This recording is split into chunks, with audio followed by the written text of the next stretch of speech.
Hello friends, welcome to Bhairava views 786. இன்னைக்கு நம்ம பார்க்க போகிறது சம்பத்து சுக்கிரவார விரத பூஜை முறை எப்படி அனுஷ்டிக்கணும் அப்படின்ற எல்லா தகவல்களையும் இந்த வீடியோ மூலிமா பார்க்க போகிறோம். சம்பத்து சுக்கிரவார விரதம் அப்படின்னா என்ன, அதுக்குரிய மகிமை என்ன அப்படின்ட்டு எல்லாமே இந்த வீடியோவில் பார்க்கலாம். எப்படி ஒரு பூஜைக்கும் ஒரு பலன்கள் இருக்குது அப்படின்னும் பொழுது இந்த சம்பத்து சுக்கிரவார பூஜை ஒன்று குறிப்பாக ஆடி மாதத்தில் வரக்கூடிய வெள்ளிக்கிழமையில தொடர்ந்து செய்யணும் அப்படின்றது இருக்கு. அப்படி இல்லைன்னா தை மாதத்துல இருக்கக்கூடிய வெள்ளிக்கிழமையில கொண்டாடப்படுறது சிறந்த பலன்களை கொடுக்கும். இதற்கும் மகாலட்சுமி பூஜைக்கும் வரலட்சுமி பூஜைக்கும் பெரிய ஒரு வித்தியாசம் கிடையாது. இதை பண்ணும் பொழுது சம்பத்து அப்படின்னு சொல்லிட்டு பார்த்தாலே அனைத்து விதமான சம்பத்துகளையும் அனைத்து விதமான செல்வ சிறப்புகளையும் நமக்கு ஈட்டி கொடுக்கக்கூடிய மகிமை கொண்ட விரதமாக இருக்கு. இப்ப சுக்கிரவார விரதம் எடுத்துக்கிட்டா அந்த சுக்கிரவார விரதம் மகாலட்சுமி அன்னைய நோக்கி செல்வ சிறப்பான வாழ்க்கைக்காக நம்ம வேண்டி விரதம் இருந்து பண்ணக்கூடிய விஷயம். சுக்கிர கிரகத்தையும் நம்ம போற்றும் பொழுது நமக்கு சுக்கிர யோகம் கிடைக்கும், நல்ல செல்வ சிறப்பா வாழ முடியும் அப்படின்னு. இப்ப இந்த சம்பத்து சுக்கிரவாரம் அப்படின்னு சொல்லும் பொழுது இந்த ஆண்டு முழுக்க நம்மளால ஒன்று ஆண்களாகவும் இருக்கலாம் பெண்களாகவும் இருக்கலாம், நம்மளால அந்த சுக்கிரவார பூஜையை நம்மளால பண்ண முடியல அப்படின்னாலும் பரவாயில்ல. ஆடி மாதத்துல வரக்கூடிய வெள்ளிக்கிழமைகள்ல இந்த குறிப்பிட்ட விஷயத்த நம்ம செய்யும் பொழுது பலன்கள் அதிகமாக கிடைக்கும் அப்படின்னு சொல்றாங்க. அதே மாதிரி தை மாதத்திலையும் இந்த சம்பத்து சுக்கிரவார விரதத்தை கடைபிடிக்கலாம். எப்படி ஒரு விஷயம் ஒரு வேண்டுதல் சத்தியமாக நிறைவேறணும்னா சத்தியநாராயண பூஜை பண்ணுவோம், விரதம் இருப்போம். இதையெல்லாம் ஏற்கனவே வீடியோ பார்த்திருக்கோம். இப்ப அந்த சத்தியநாராயண பூஜையுடைய முழு நோக்கமே நம்ம வேண்டுதல் வைக்கும் பொழுது நம்ம என்ன பலன்கள் கிடைக்கணுமோ அதை கண்டிப்பா கொடுப்பாங்க அப்படின்றது இருக்கு. அன்றைய தினம் நம்ம நிவேதியம் எல்லா சிறப்புகளையும் செய்வோம். ஆனா அன்றைய தினம் அந்த வழிபாடு முழுமை பெறணும்னா அந்த சத்தியநாராயண பூஜையில இருக்கக்கூடிய கதைகளை படிக்கணும் அப்படின்னு சொல்லுவாங்க.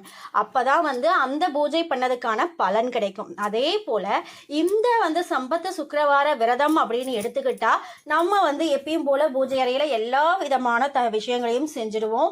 அம்பால கலசத்துல உருவமைச்சு வச்சு வழிபடணும் அப்படின்னு சொல்றாங்க. அப்படியும் பண்ணலாம். ஆனா இதையுடைய இந்த சம்பத்து சுக்கிரவார விரதத்துடைய மகிமை ஃபுல்லா நமக்கு கிடைக்கணும், பலன்கள் முழுசா கிடைக்கணும்னா அந்த சம்பத்து சுக்கிரவார விரதத்துடைய கதைகளையும் கண்டிப்பா கேட்கணும், கண்டிப்பா சொல்லணும், படிக்கணும் அப்படின்னு சொல்லிட்டு சொல்றாங்க.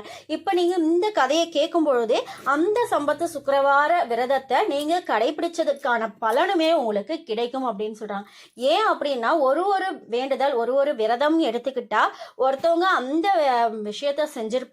செவி வழியா நம்ம முன்னோர்கள் சொன்ன விஷயத்தை தான் நம்ம இப்ப வரைக்கும் ஃபாலோ பண்ணிட்டு இருக்கோம். அந்த குறிப்பா இந்த சம்பத்து சுக்கிரவார பூஜை அப்படின்னு சொல்லிட்டு பார்த்தா இது பார்வதி தேவியே அவங்க இன்னொரு பக்தைக்கு சொல்லி அவங்க செஞ்சு அவங்க பலன் பெற்றதால இந்த சம்பத்து சுக்கிரவார விரதத்துக்கு மகிமை ரொம்ப ரொம்ப அதிகம். இப்ப நம்ம முதல்ல இந்த கதையை பார்த்துட்டு அதுக்கப்புறம் இந்த வேண்டுதல், இந்த பரிகாரம், இந்த பூஜை, இந்த விரதம் அப்படின்னு எது வேணா எடுத்துக்கலாம். இதை பண்ணும் பொழுது நமக்கு என்ன மாதிரியான பலன்கள் கிடைக்கும் அப்படின்ற எல்லாத்தையும் பார்க்கலாம். இப்ப இந்த கதையை பார்ப்போம். பண்டைய காலத்துல பாரத நாட்டுடைய ஒரு பகுதியாக பார்வதிபுரம் அப்படின்ற நகர தலைநகரமா கொண்டிருந்துச்சு. அங்க குணபாலன் அப்படின்ற ஒரு மன்னர் ஆட்சி செஞ்சுட்டு வந்திருக்காரு. பெயருக்கேத்த மாதிரி அவர் குண நலன்களை கொண்டவராகவும் குடிமக்களை நேசிச்சவராகவும் அவங்களுடைய நல்வாழ்க்கையில அக்கறை கொண்டவராகவும் இருந்திருக்காரு. அவருடைய மனைவியும் வாய்த்தவளும் சிறந்த மங்கையாக நல்லொழுக்கத்தோட இருந்திருக்காங்க. அவங்க பேரு சாந்தா தேவி அப்படின்னு சொல்றாங்க. அவளுக்கு அரசனுக்கு ஏற்ற மாதிரி தர்ம பத்தினியாகவே இருந்திருக்காங்க. பண்பின் உறைவிடமாகவும் அழகு மிகுந்தவங்களாகவும் இருந்திருக்காங்க. இது எல்லாமே போக போக மக்கள் எல்லாருமே இவங்களை போற்றக்கூடிய விஷயம் எப்படின்னா ரதி மன்மதனம் போலவும் இணைந்து சந்தோஷமா வாழணும் அப்படின்னு பொதுமக்களும் வாழ்த்திட்டு இருக்காங்க. அவங்களும் அதே மாதிரி தம்பதி சமேதமா வாழ்ந்துட்டு இருக்காங்க. எந்த ஒரு குறையும் இல்லாம கொஞ்ச நாட்கள் போய்கிட்டு இருக்கு.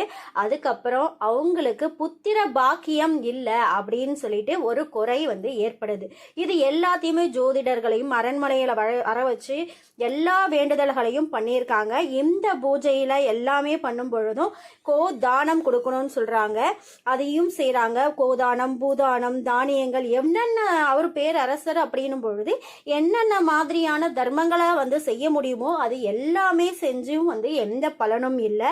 கடைசியாக வந்து ஒரு வெள்ளிக்கிழமை அரண்மனைக்கு முன்பு காத்திருந்த யாசகர்களை வரிசையாக வர வைக்கும்போது அங்கே சம்பதிகளா எப்படியுமே வந்து ஒரு விஷயம் செய்கிறோம் அப்படின்னும் பொழுது கணவன் மனைவி இணைஞ்சு செய்கிறதுன்றது பலன்களை வந்து அதிகப்படுத்தி கொடுக்கும். அதே போல் அரசரும் அரசியும் சேர்ந்து அந்த யாசகர்களுக்கு தானம் கொடுக்குறாங்க, உணவு தானம். அந்த வரிசையில காத்துட்டு இருந்த ஒரு முனிவர் வந்து வரும்பொழுது அந்த அரிசியை அந்த தானியத்தை அந்த சாதத்தை கொடுக்கும் பொழுது அதுக்கு வந்து தவறி கீழே விழுந்துருச்சு. அந்த முனிவர் கையில அந்த யாசகம் வந்து போய் சேரல. அதனால அந்த யாசகர் வந்து உடனடியாக அந்த இடத்த விட்டு கிளம்பிட்டாரு.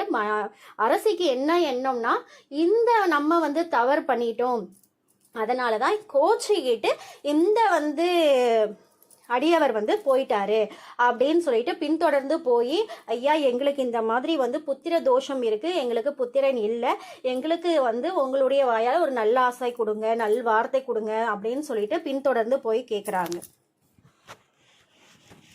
உங்களை வந்து யாசகரை வந்து பின்னாடி தொடர்ந்து போய் அந்த மகாராஜாவும் மகாராணியும் கேட்ட கேள்விக்கு பதிலாக அந்த யாசகர் சொன்னது, பிள்ளை இல்லாதவங்க கையால் நான் வந்து ஒரு தண்ணியோ உணவோ வாங்கி அருந்த மாட்டேன், உண்ண மாட்டேன் அப்படின்னு சொன்ன உடனே அந்த மகாராஜாவுக்கும் ராணிக்கும் மிகுந்த கஷ்டத்தோட கண்ணீர் பெருக்கி எடுத்து ஓடிட்டு இருக்கு. இதை வந்து பார்த்த மனைவி கண்ணுல இருந்து வரக்கூடிய தண்ணியை பார்த்து மகாராஜாவும் ரொம்ப வந்து கஷ்டப்பட்டிருக்காரு. இதை வந்து பார்த்து அந்த யாசகரும் வந்து ரொம்ப வந்து மனம் நொந்து போயிருக்காரு. ஐயா எங்களுக்கு உங்களுடைய வார்த்தையால் எதனா வந்து நல்லது நடக்கும்னு சொல்லிட்டு நம்பி காத்துட்டு இருக்கோம், ஏதாவது ஒரு வழி சொல்லுங்க ஐயா அப்படின்னு சொல்லிட்டு கேட்ட உடனே அந்த வந்து யாசகர் வடிவில் வந்தது சிவபெருமான் தான். அதனால அவர் கண்களை மூடிக்கொண்டு ஒரு நிமிடம் யோசிச்சு அவர் வந்து ஒரு வரத்தை கொடுக்குறாரு. கண்டிப்பா இதை நீ இதை செய்யும் பொழுது, இந்த விஷயத்தை நீ பண்ணும் பொழுது உனக்கு கண்டிப்பா புத்திர பாக்கியம் கிடைக்கும் அப்படின்னு சொல்ல, நீங்க என்ன சொன்னாலும் நான் செய்யறேன் அப்படின்னு சொல்லிட்டு முறையிடவே அந்த யாசகர் வடிவில் வந்த சிவபெருமான், நீ வந்து உங்க அரண்மனைக்கு அருகில இருக்கக்கூடிய அந்த வனத்தை வந்து சுத்தம் செஞ்சு 5 வீடுகளாக கட்டி அதுல 5 வந்து அந்தனருக்கு வந்து நீ வந்து இடம் கொடுக்கணும் அந்த வீட்டை அப்படின்னு சொல்லிட்டு சொன்னாங்க. அதே போல இவங்களும் வந்து மகாராஜாவும் ராணியும் அந்த இடத்தை சுத்தம் செஞ்சு 5 வீடுகளை கட்டி அங்க வந்து 5 அந்தனர்கள் வந்து தங்கறதுக்கான ஏற்பாடுகளை அனைத்தையும் வந்து அவங்களுக்கு தேவையான எல்லாத்தையும் வந்து அமைச்சு கொடுத்துருக்காங்க. அதே போல திருக்கைலாயத்தில் இருந்து சிவபெருமான் சாந்தாதேவிக்கு தான் கொடுத்த வரத்துடைய பலனை அளிக்கிறதுக்காக பார்வதியை அழைச்சிக்கிட்டு அந்த குணபாலனுடைய அந்த நகரத்துக்கு வராரு. அப்போ அரண்மனைக்கு வந்த உடனே உள்ள நுழையாம பார்வதி தேவியை வந்து பரமேஸ்வரன் அனுப்புறாரு. நான் இந்த மரத்தடியில் நிற்கிறேன், நீ வந்து அவங்க வந்து 5 வீடு கட்டி 5 அந்தணர்களுக்கு வந்து கொடுத்தாங்க இல்லையா, அங்கே போய் அவங்க வீட்டுக்குள்ளே போய் அவங்க என்னென்ன உபசாரணங்களை வந்து கொடுக்குறாங்க அப்படின்றத நீ பார்த்துட்டு வா அப்படின்னு சொல்லிட்டு அனுப்புறாங்க. அந்த வரிசையில இருக்கக்கூடிய முதல் வீட்டுக்கிட்ட போய் பார்வதி தேவி நிக்கிறாங்க. அந்த வீட்டில் வெள்ளிக்கிழமை அப்படின்னு கூட பார்க்காம சாணம் கரைச்ச ஏனத்தோட குளிக்காம கொல்லாம கையில தொடப்பத்தோட அந்த வீட்டுடைய பெண்மணி வாசல்ல வந்து நிக்கிறாங்க. பார்வதேவி பார்த்த உடனே வசைப்பாடுறாங்க, காலையிலே பிச்சை கேட்க வந்துட்டியா அப்படின்னு சொல்லிட்டு விரட்டி அனுப்பிடுறாங்க. தேவியின் முகத்துல அப்படியே சிரிச்சுக்கிட்டு அடுத்த வீட்டை போய் பார்க்குறாங்க. அந்த வீட்லயும் அதே மாதிரியான கொடுமையாக தான் இருக்கு. காலங்காத்தால வெள்ளிக்கிழமை அதுவுமா தலைவெறி கோலத்தோட உட்காந்து 2 பேர் வந்து 2 பெண்மணிகள் பேன் பார்த்துக்கிட்டு இருக்கக்கூடிய சூழ்நிலையை பார்க்குறாங்க. அங்கேயும் பார்த்து பார்வதி தேவிக்கு மனசுல வந்து ஒரு சில சஞ்சலம். அடுத்தது 3வது வீட்டை போய் பார்க்கும் பொழுது அங்கேயும் வந்து ரொம்ப உயர்ந்த குரலோட மாமியார் மருமக சண்டை போட்டுட்டு இருக்காங்க. இதையெல்லாம் பார்த்துக்கிட்டு தாங்க முடியாம அடுத்த வீட்டுக்கு போறாங்க. அடுத்த வீட்டுல பார்த்தா அதை விட பெரிய கொடுமையா இருக்கு. வெள்ளிக்கிழமை அதுவுமா உரல்ல வந்து அரிசி நெல்லை போட்டு குத்திக்கிட்டு இருக்காங்க. இதையெல்லாம் பார்த்துட்டு வீடு பெருக்கல, சுத்தம் செய்யல, வெள்ளிக்கிழமை அதுவுமா கோலம் போடலை, இந்த எந்த விதமான விஷயங்களையும் செய்யாம இருக்காங்க. இதையும் தாண்டி 5வதாக இருக்கக்கூடிய வீட்டுக்கு போனால் வீட்டு வாசல்ல இருந்தே மங்களகரமாக தொடங்குறதுக்கு நல்லா வந்து மெழுகி கோலம் போட்டிருக்காங்க. உள்ளே போனால் அவ்வளவு மனத்தோட சாம்பிராணி வாசத்தோட அந்த வீடு மங்களகரமாக இருக்குது. உள்ளே பார்த்தா ஒரு பெண்மணி நல்லா குளிச்சுட்டு மங்களகரமாக வந்து பூவெல்லாம் வச்சுக்கிட்டு துளசி மாதத்துக்கு வந்து சுற்றி மஞ்சள் எல்லாம் தடவி அங்கே வந்து பூஜை பண்ணிகிட்டு இருக்காங்க. என்ன கேட்குறாங்க அப்படின்னு சொல்லிட்டு பார்த்தா, அம்மா என்னுடைய வேண்டுதல்களை ஏற்றுக்க மாட்டியா ஜெகன்மாதா மாதா, என் தாயே, பித்ருவான வந்து என்னுடைய தெய்வங்கள் எல்லாருக்குமே வந்து இருக்கக்கூடிய பிரச்சனைகள் எதுவாக இருந்தாலும் எல்லாத்தையும் நீக்கி எங்களை இந்த வறுமை பாதையில் இருந்து வந்து எங்களுக்கு வளமான வாழ்வையே நீங்கள் வந்து கொடுக்கணும் அப்படின்னு சொல்லிட்டு வேண்டிகிட்டு இருக்காங்க. அந்த நேரத்தில் பார்வதி தேவி உள்ளே போகிறாங்க. போன உடனே அவங்க இந்த அம்மா வந்து உள்ளே வாங்கம்மா, உங்களுக்கு யார் வேணும், எங்கே வந்தீங்க, என்ன அப்படின்னு சொல்லிட்டு இவங்க வந்து உபசரிக்கும் பொழுது பார்வதி தேவிக்கு மிகுந்த சந்தோஷமாக இருக்குது. அந்த வீட்டை பார்க்கும் பொழுதே அவ்வளவு அழகாக வச்சுருக்காங்க. இப்போ வந்தவொடனே உங்களுடைய கணவர் பிள்ளைகள் எல்லாம் இல்லையா, இவ்வளோ காலையிலேயே யாருமே இல்லையே, எல்லாமே கிளம்பிட்டாங்களா அப்படின்னு சொல்லிட்டு கேட்கும்போது, எந்த குடும்பத்தில் யார் செஞ்ச பாவமோ தெரியல, எந்த முன்ஜென்மத்தில் நாங்கள் பாவம் பண்ணோன்னு எங்களுக்கு தெரியல, என்ன பாவம் செஞ்சனோ தெரியல, என்னுடைய குடும்பம் ரொம்ப வறுமையில் இருக்குது, இந்த காலங்காத்தாலே என் பிள்ளையும் என் கணவரும் போய் அந்த ஊரில் இருக்கக்கூடிய பகுதியில இருந்து பிச்சை எடுத்து கொண்டு வரக்கூடிய அந்த சிறிய தானியத்தை வச்சு அரை வயிறோ கால் வயிறோ நாங்கள் கஞ்சி செஞ்சு நாங்கள் வந்து சாப்பிட்றோமா அப்படின்னு சொல்லிட்டு சொல்கிறாங்க.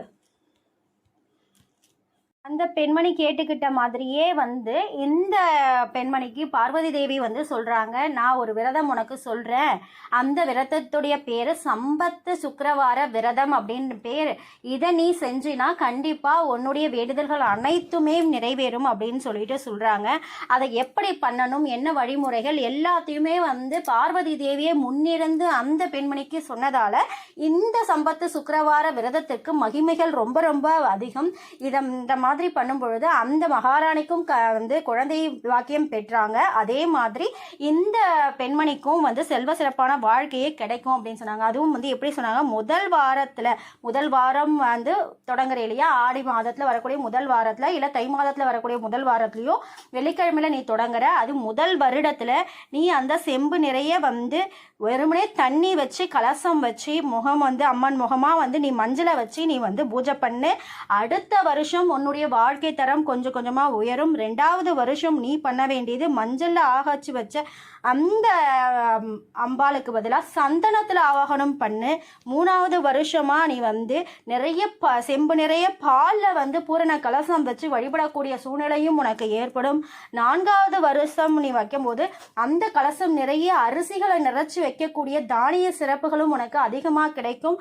அதே மாதிரி 5வது வருஷம் அப்படின்னு சொல்லிட்டு ஒரு வருஷமும் உன்னுடைய வாழ்க்கை தரம் வந்து உயர்ந்துகிட்டே போகும். அதனால நீ இந்த விரதத்தை தொடர்ந்து செய் அப்படின்னு சொல்லிட்டு சொல்றாங்க. அம்மா, என்னால எந்த அளவுக்கு பண்ண முடியுமோ, நீங்க இவ்வளவு சொல்லியிருக்கீங்க, ஆனா என்னால எந்த அளவுக்கு பண்ண முடியுமோ அதை நான் கண்டிப்பா பண்றேன் அப்படின்னு சொல்லிட்டு அந்த பெண்மணியும் வந்து பார்வதி தேவியுடைய உபதேசத்தை ஏத்துக்கிட்டு அவங்க சொன்ன மாதிரி இவங்களால சுலபமா எப்படி செய்ய முடியுமோ அதை மாதிரி தொடங்குறாங்க. ஒரு வருடமும் அவங்களுடைய செல்வ சிறப்புகள் வந்து மேலும் மேலும் உயர்ந்துகிட்டே போனதை வந்து கண்கூடாய் அந்த பகுதியில் இருந்த எல்லாருமே பார்த்திருக்காங்க. யாம் பெற்ற இன்பம் பெருக வையகம். இறைவனுடைய ஆசீர்வாதத்தாலையும் இந்த குபேர பிரபஞ்சத்துடைய ஆசீர்வாதத்தாலையும் உங்கள் தேவைகள் அனைத்தும் நிறைவேறி நீடூழி வாழணும்னு இந்த இறைவனுடனும் இந்த குபேர பிரபஞ்சத்திடமும் கேட்டுக்கிற. வாழ்க வளமுடன், வாழ்க வளமுடன், வாழ்க வளமுடன்.